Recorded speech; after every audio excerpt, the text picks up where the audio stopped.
শওকত মোল্লার নামকেই আমি বলেছিলাম ওটা একটা অ্যান্টি সোশ্যাল, ওটা একটা ডাকাত, ওটা গুন্ডা। আমাদের মাননীয় রাষ্ট্র সভাপতি নাড্ডাজির গাড়িতে যে অ্যাটাক হয়েছিল তাতে ওই নেতৃত্ব দিয়েছিল, মাইকে লোককে উস্কাচ্ছিল। অনেক পাপের ভাগিদার, ঢুকলে আর বেরোবার সম্ভাবনা কম।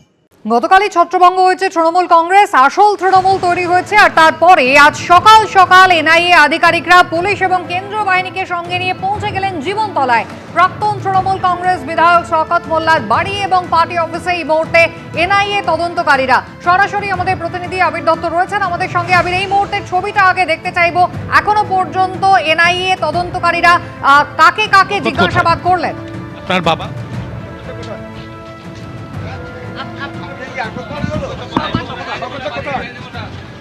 আমরা সরাসরি দেখছি শওকত মোল্লার ছেলে, তাকে কিন্তু ইতিমধ্যে এনআইএ তরফ থেকে নিয়ে যাওয়া হচ্ছে এবং তার স্ত্রী এবং তার যে কন্যা তারা এসেছিলেন, তাদেরকেও আসলেও কিন্তু তাদেরকে নিয়ে তাদেরকে ভেতরে প্রবেশ করানো হলো।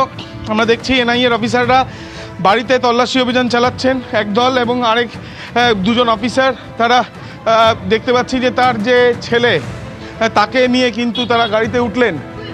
এবং এই যে গাড়িতে উঠলেন সেখানে তারা ইতিমধ্যে শওকত মোল্লার খোঁজ করছেন। গ্রামের অনেকেই জানাচ্ছেন যে গতকাল পর্যন্ত এলাকাতে শওকত মোল্লাকে দেখা গিয়েছে, এখনও পর্যন্ত শওকত মোল্লা বাড়িতে নেই এমনটাই এনআইএর অফিসারদের বলা হয়েছে। সরাসরি আমরা দেখছি সেই ছবি। এই হচ্ছে এনআইএর গাড়ি, যে গাড়ির ভেতরে শওকত মোল্লার ছেলেকে বসানো হলো এবং এনআইএর অফিসাররা তারা ফোর্স রেডি করেছেন।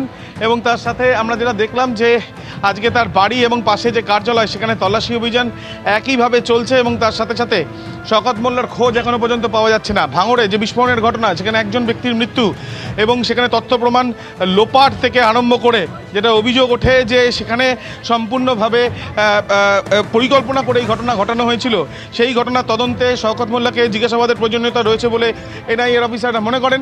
এবং সেই পরিপ্রেক্ষিতে আমরা দেখছি যে তার যে ছেলে, দীর্ঘ তল্লাশি চালানোর পরে তার ছেলেকে ইতিমধ্যে গাড়িতে তোলানো হয়েছে এবং তার গাড়িতে তুলিয়ে এখন এনআইএর তরফ থেকে শওকতের খোঁজ করা হচ্ছে এলাকাতে। পুরো এলাকা সেন্ট্রাল ফোর্সের বাহিনী দিয়ে পুরো ঘিরে রাখা হয়েছে। এবং তার সাথে আমরা দেখছি যে তার সাথে সাথে আমরা দেখছি যে এখানে এনআইএর অফিসাররা তারা শওকত মোল্লার ছেলেকে গাড়িতে বসিয়েছেন এবং অন্যদিকে তার স্ত্রী এবং তার যে কন্যা তাদেরকে জিজ্ঞাসাবাদের জন্য এনআইএর মহিলা অফিসার, পুলিশের তরফ থেকে মহিলা অফিসার এবং সেন্ট্রাল ফোর্সের মহিলা যারা প্রতিনিধিরা তাদেরকে এখানে উপস্থিত রাখা হয়েছে। এখন দেখার বিষয় শওকত মোল্লার খোঁজ এনআইএ অফিসাররা পান কিনা। একদমই ছবি আমরা দেখতে পাচ্ছি যেখানে শওকত মোল্লার ছেলে এই মুহূর্তে এনআইএর অফিসারদের গাড়িতে রয়েছেন, আর তার স্ত্রী এবং মেয়ে তাদেরকে কিন্তু জিজ্ঞাসাবাদ করা হচ্ছে। মহিলা পুলিশ নিয়ে আজকে কিন্তু সকাল সকাল এনআইএর অফিসাররা পৌঁছে গিয়েছেন। মার্চ মাসে অর্থাৎ বিধানসভা নির্বাচনের কিছুদিন আগে একটা বিস্ফোরণের ঘটনা এবং সেই ঘটনার তদন্তেই কিন্তু এনআইএ অফিসাররা আজকে পৌঁছে গিয়েছেন শওকত মোল্লার জীবনতলার বাড়িতে, যেখানে ইতিমধ্যেই এনআইএর গাড়িতে তোলা হয়েছে শওকত মোল্লার ছেলেকে। শওকত মোল্লা কোথায় জানার চেষ্টা করছেন এনআইএ অফিসাররা, এখনো তার হদিশ মেলেনি। তার স্ত্রী এবং মেয়েকে জিজ্ঞাসাবাদ যেমন চলছে, তার পাশাপাশি শওকত মোল্লার ছেলেকে এই মুহূর্তে এনআইএর গাড়িতে তুললেন অফিসাররা। আরে ফোন লাগাও। আবির, এনআইএর অফিসাররা এখনো কি জীবনতলার বাড়িতে রয়েছেন? তল্লাশি কি এখনো চলছে?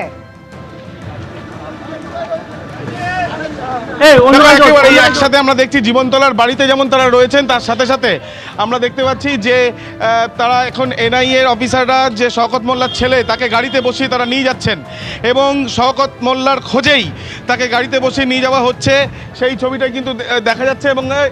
এবং তার সাথে সাথে আমরা দেখছি যে এনআইএর অফিসাররা তারা শওকতের খোঁজে তারা বাড়িতে তল্লাশি চালালেন, তার পার্টি অফিসে তল্লাশি চালালেন। এবং তার সাথে সাথে আমরা দেখলাম যে তারা এখন যে তার ছেলেকে গাড়িতে বসিয়েছেন। যেটা জানা যাচ্ছে যে ভাঙড়ে যে বিস্ফোরণের ঘটনা, সেই বিস্ফোরণের ঘটনায়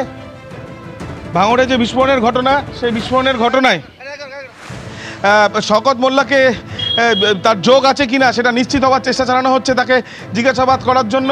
এবং সেই জন্য ইতিমধ্যে এসেছেন। আমি সরাসরি আরেকবার দেখাতে বলবো ছবিটা অভিজিৎকে, যে এনআইএর অফিসাররা তারা শওকত মোল্লার ছেলেকে নিয়ে তারা কিন্তু গাড়িতে বসেছেন এবং তার সাথে সাথে সেন্ট্রাল ফোর্সের জওয়ানরাও তাদের সঙ্গে রয়েছেন এবং এখন দেখার বিষয় শওকত মোল্লার খোঁজ তারা পান কিনা।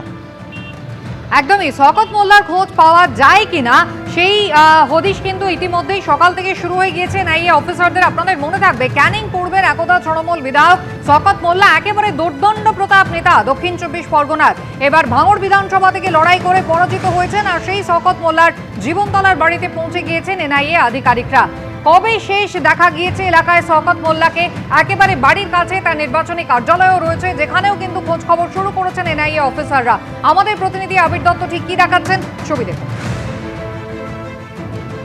কার্যালয় রয়েছে, সেই কার্যালয়ের লম্বা পাঁচিল, সেই কার্যালয়ের ভেতরে এখন আর কাউকে প্রবেশ করতে দেওয়া হচ্ছে না এবং তার সাথে সাথে আমরা দেখছি যে এখানে গেট বন্ধ অবস্থায় রয়েছে, পাশে একটি দোকান রয়েছে। তাদের সাথে একবার কথা বলো। শওকত মোল্লাকে শেষ কবে দেখলেন?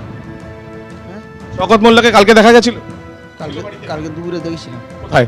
এই রাস্তাতে গাড়িতে গিয়েছে, তারপরে রাত্রে দেখিনি। 8টার সময় বন্ধ করে চলে গিয়ে দোকান। শেষ কটার সময় দেখেছিলেন? ওই 12টা থেকে হবে, দূরে গিয়েছিলাম। আচ্ছা, গতকাল তো দেখলেন এখানে, তার আগে কয়েকদিনও কি এখানেই উনি ছিলেন? ছিল। আজকে সকাল থেকে আর আজকে দেখিনি। এনআইএ অফিসাররা আপনার কাছে এসেছিল? হ্যাঁ, জিজ্ঞাসা করছিল বলছি এখানে আছে কি, আমি বলতে পারবো না। বললাম কোথায় গেছে? অন্য কোনো বাড়ি আছে? না, অন্য কোনো বাড়ি নেই, এলাকার মধ্যেই ছিল। গতকালও? তার মধ্যে কালকেও ছিল, কাল দুপুরে।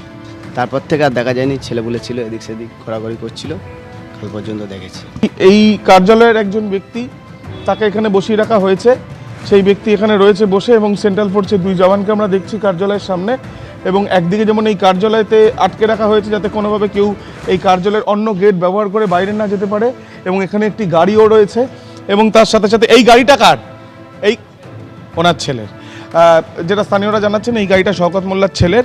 সেই ছেলেকে কিছুক্ষণ আগে আমরা দেখলাম যে গাড়িতে করে নিয়ে যাওয়া হলো আরেক আত্মীয়র খোঁজ করার জন্য। এবং তার সাথে সাথে ওই ছেলে শওকত মোল্লার ছেলেকে নিয়ে তাদের নিজেদের যে বাড়ি, সেই বাড়িতে কিছুক্ষণ আগে প্রবেশ করেছে জাতীয় তদন্তকারী সংস্থার আধিকারিকেরা। কোন মামলার প্রেক্ষিতে শওকত মোল্লার জীবনতলার বাড়িতে হানা দিল এনআইএ টিম? গত 18ই মার্চ ভাঙড়ের চালতাবেরিয়ার পশ্চিম বামুনিয়া গ্রামে ভয়াবহ বিস্ফোরণের ঘটনা ঘটে। বিস্ফোরণের কয়েক ঘন্টা পর তৃণমূলের বুথ সভাপতির দেহ উদ্ধার হয়। ভাঙড়ে বোমা বাঁধতে গিয়েই জখম হন তৃণমূল নেতা মসিউর কাজী। তার দেহ উদ্ধার হয় ঘটনাস্থল থেকে প্রায় 24 কিলোমিটার দূরে হারোয়ায়। তৃণমূল নেতার দেহ উদ্ধার ঘটনাস্থল থেকে অ্যাম্বুলেন্সে করে পালানোর সময় পথেই মৃত্যু হয় তৃণমূল নেতা মসিউরের। এরপর হারোয়ার ঝুঝুরগাছার কাছে তার দেহ ফেলে পালিয়ে যায় অন্যরা। এবিপি আনন্দ, এগিয়ে থাকে, এগিয়ে রাখে।